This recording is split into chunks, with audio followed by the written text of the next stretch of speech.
اس آیت مبارکہ میں اللہ تبارک و تعالیٰ نے 3 چیزوں کا حکم دیا ہے۔ پہلا حکم اقیم الصلاۃ، نماز قائم کرو۔ دوسرا حکم وآتوا الزکاۃ، زکوٰۃ ادا کرو۔ تیسرا حکم وارکعوا مع الراکعین، رکوع کرنے والوں کے ساتھ رکوع کرو۔ قرآن مجید کا جب ہم مطالعہ کرتے ہیں تو نماز کا نام لفظ نماز فضائل کے حوالے سے، احکامات کے حوالے سے 700 مرتبہ آیا ہے لفظ صلاح، اور نماز قائم کرنے کا حکم 80 مرتبہ آیا ہے۔ اور احادیث مبارکہ میں رسول اللہ صلی اللہ علیہ وسلم نے نماز کے حوالے سے جو احادیث بیان فرمائی ہیں وہ 2 قسم کی احادیث ہیں۔ حدیثیں بے شمار ہیں لیکن 2 قسم کی ہیں باجماعت نماز کے حوالے سے۔ ایک قسم احادیث کی وہ ہیں جو جس میں نماز کے فضائل بیان کیے گئے ہیں کہ جو جماعت کے ساتھ نماز پڑھے گا اسے کیا کیا انعامات ملیں گے۔ اور حدیث کی دوسری قسم وہ ہے جس میں باجماعت نماز چھوڑنے پر وعید بیان کی گئی ہے کہ باجماعت نماز چھوڑنے پر کیا سزا ملے گی، دنیا میں اس پر کیا حکم ہے اور آخرت میں اس پر کیا حکم ہے۔ رسول اللہ صلی اللہ علیہ وسلم نے باجماعت نماز کی تاکید فرمائی، اپنے قول کے ذریعے بھی تاکید فرمائی اور اپنے فعل کے ذریعے بھی تاکید فرمائی۔ احادیث مبارکہ میں رسول اللہ صلی اللہ علیہ وسلم کے مرض الوفات کا واقعہ بیان کیا گیا ہے۔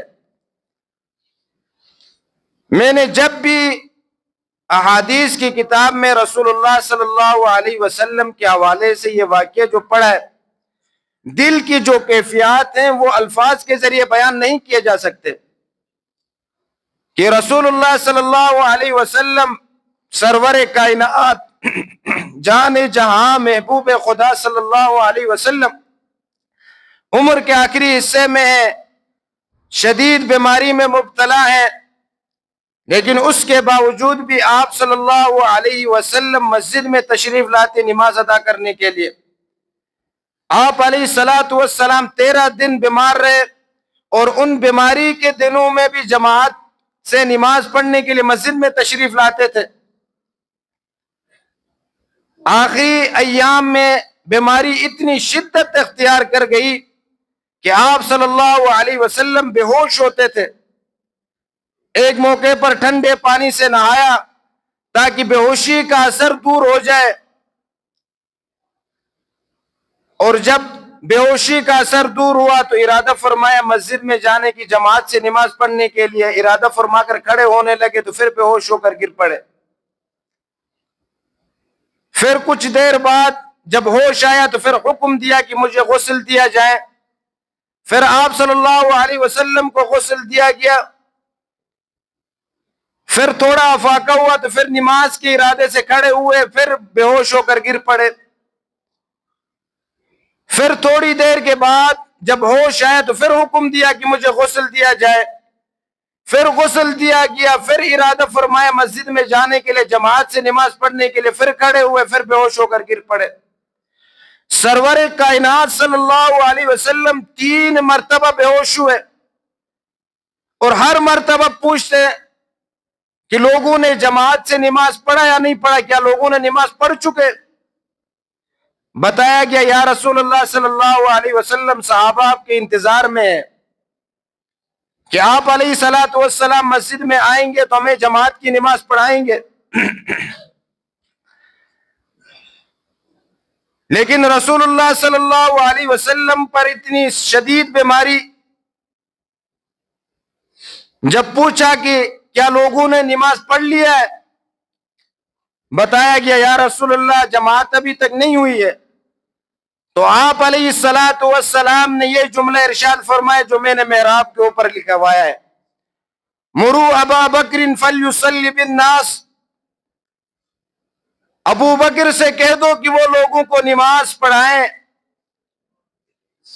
قربان جائیں یا رسول اللہ صلی اللہ علیہ وسلم، انسان جب بھی احادیث کی کتب کے اندر جب یہ واقعہ پڑھتا ہے،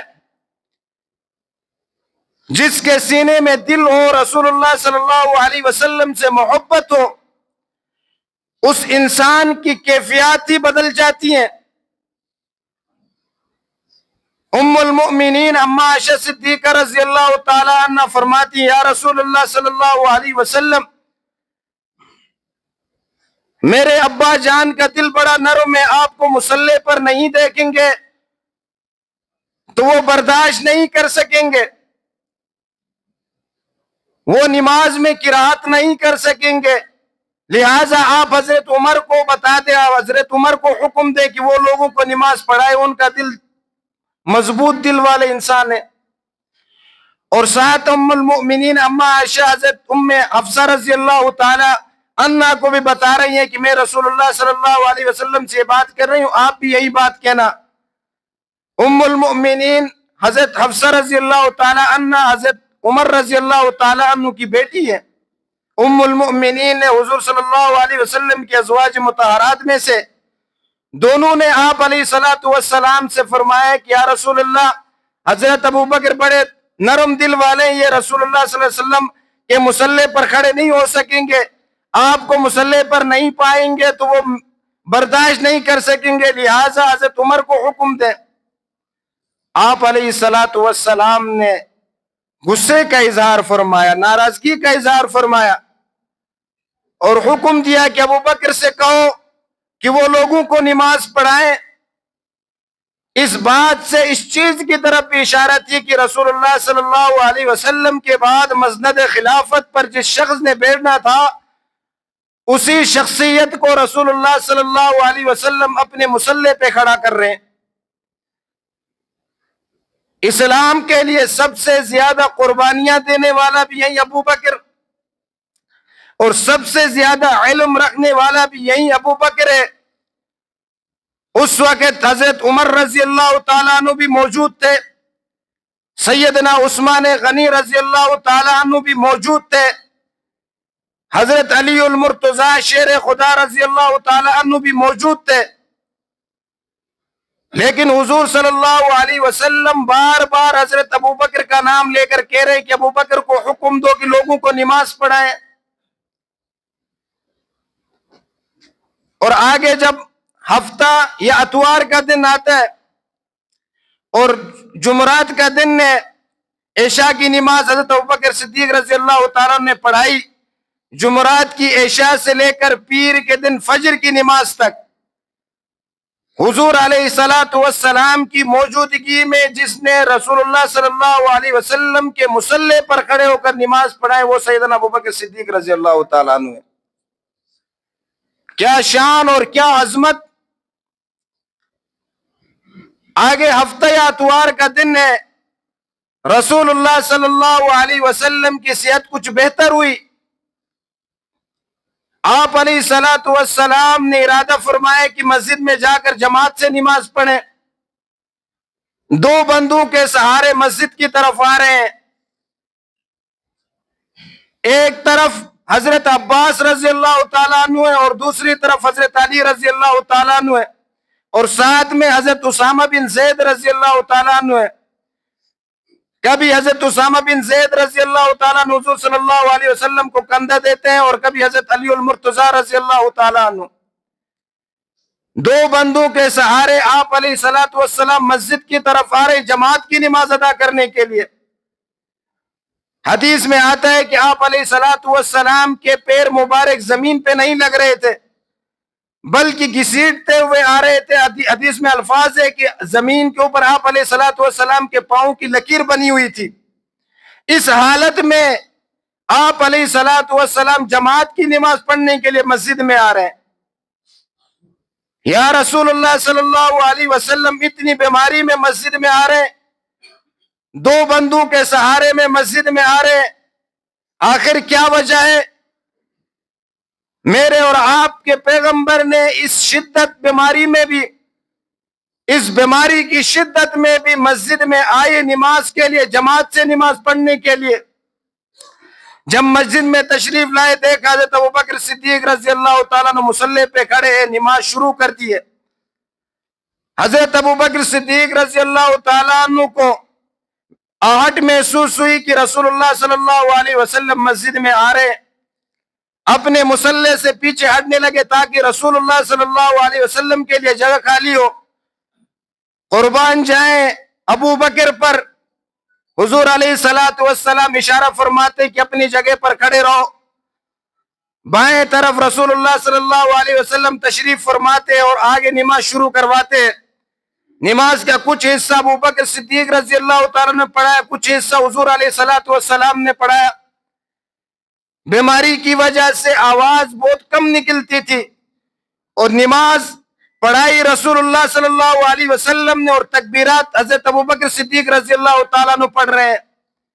کیا نماز کی شان، مقتدی بھی عظمت والے، امام بھی عظمت والے، اس بیماری کے حالت میں بھی رسول اللہ صلی اللہ علیہ وسلم مسجد میں آئے اور نماز پڑھائی۔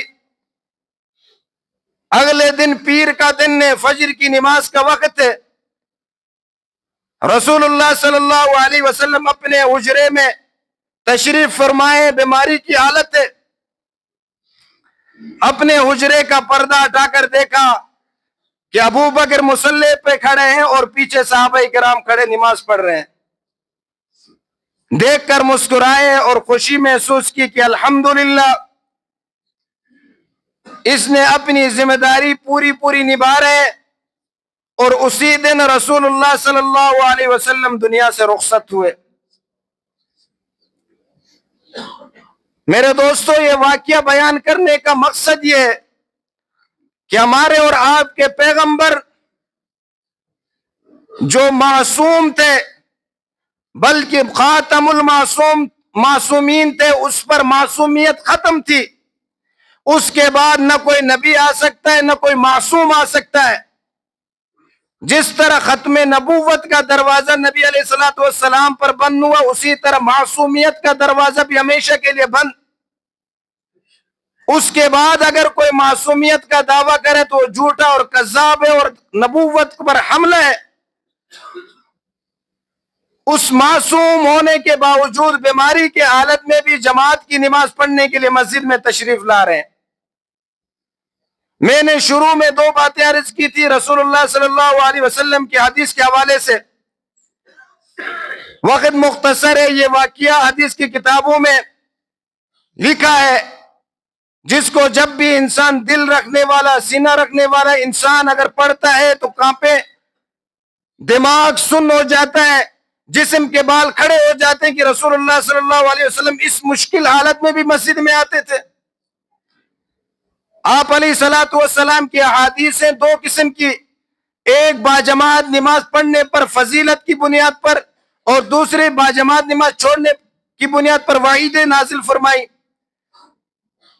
حضرت عبداللہ بن عمر رضی اللہ تعالیٰ نے روایت کرتے ہیں کہ رسول اللہ صلی اللہ علیہ وسلم نے فرمایا کہ اگر کوئی شخص اکیلے نماز پڑھتا ہے تو اس کو ایک ہی نماز کا ثواب ملتا ہے، اگر وہی شخص جماعت کے ساتھ نماز پڑھتا ہے تو اسے 27 نمازوں کا ثواب ملتا ہے۔ یہ باجماعت نماز کی فضیلت ہے۔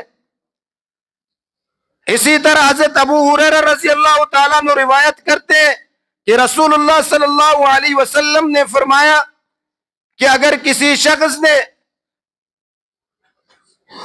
وضو کر کے مسجد میں تشریف لائے جماعت کی نماز پڑھنے کے لیے، اور جماعت کی نماز پڑھ کر سلام پھیر کر بیٹھے رہے، جب تک وہ مسجد میں بیٹھے رہے فرشتے اس کے لیے دو دعائیں کرتے ہیں۔ ایک دعا یا اللہ اس کی مغفرت فرما، اور دوسری دعا فرماتی یا اللہ اس پر رحم فرما۔ یہ باجماعت نماز پڑھنے کے لیے فرشتے دعائیں کرتے ہیں۔ اور وعیدیں بھی حضور علیہ الصلوۃ والسلام کے احادیث میں کہ جو باجماعت نماز چھوڑتا ہے اس پر وعیدیں بیان فرمائی۔ حضرت عبداللہ بن عباس رضی اللہ تعالیٰ عنہ فرماتے ہیں کہ اگر کسی شخص کے کان میں اذان کی آواز آئی اور اس نے اس اذان کی بغیر کسی عذر کے اس اذان کی اتباع نہیں کی، یعنی کوئی شرعی عذر نہیں اور اذان سنی اور جماعت کے ساتھ نماز نہیں پڑھی بلکہ انفرادی پڑھ لی، پھر بھی اس کی نماز قبول نہیں۔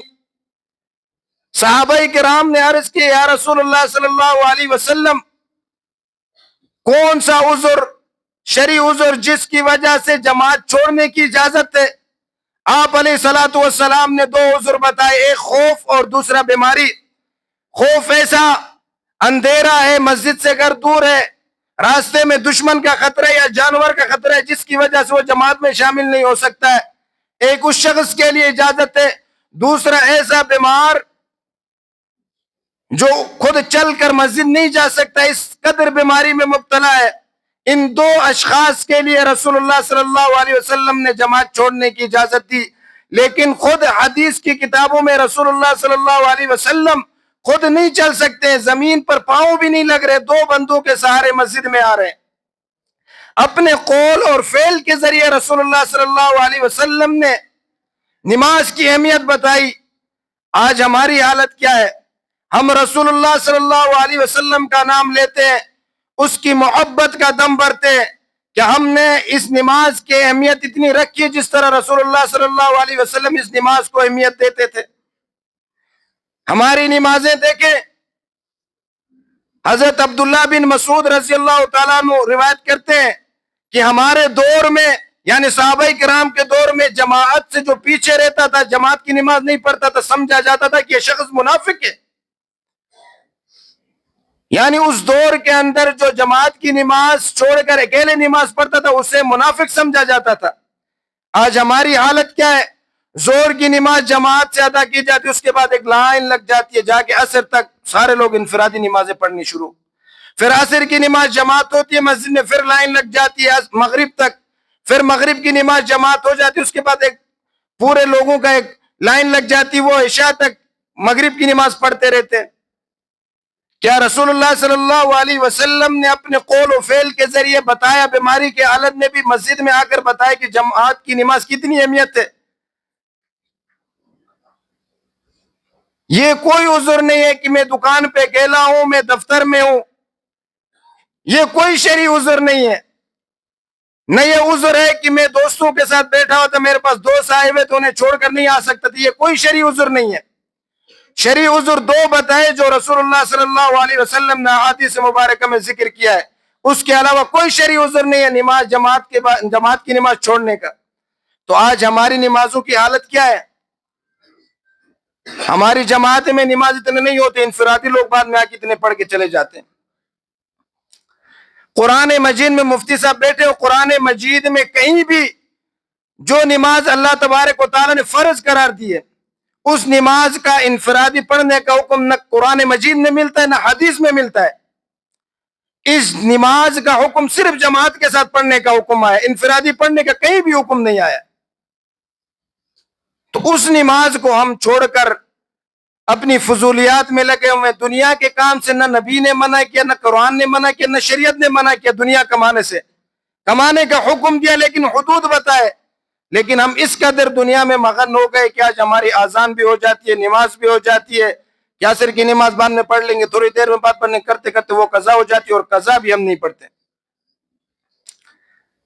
تو ہمیں کوشش کرنی چاہیے جو چیز اللہ تبارک و تعالیٰ نے 80 مرتبہ ہمیں قرآن مجید میں حکم دیا ہے کہ آپ نے جماعت کے ساتھ نماز پڑھنی ہے، اقیم الصلاۃ، نماز کو قائم کرنا ہے، تو ہمارے اوپر فرض ہے کہ ہم نماز کو جماعت کے ساتھ مسجد میں آ کر پڑھیں، نہ کہ اپنے دفتر میں بیٹھ کر پڑھیں، اپنی دکانوں میں ہر جگہ میں بیٹھ کر نماز شروع، وہاں بیٹھ کر نوافل پڑھیں، وہاں بیٹھ کر قرآن کی تلاوت کریں، اپنی دکانوں میں نفل نمازیں پڑھیں، جماعت کی نماز فرض نماز تو مسجد میں کم از کم جماعت کے ساتھ ادا کریں، جس کا حکم رب نے دیا، نبی نے اپنے عمل کے ذریعے بتایا۔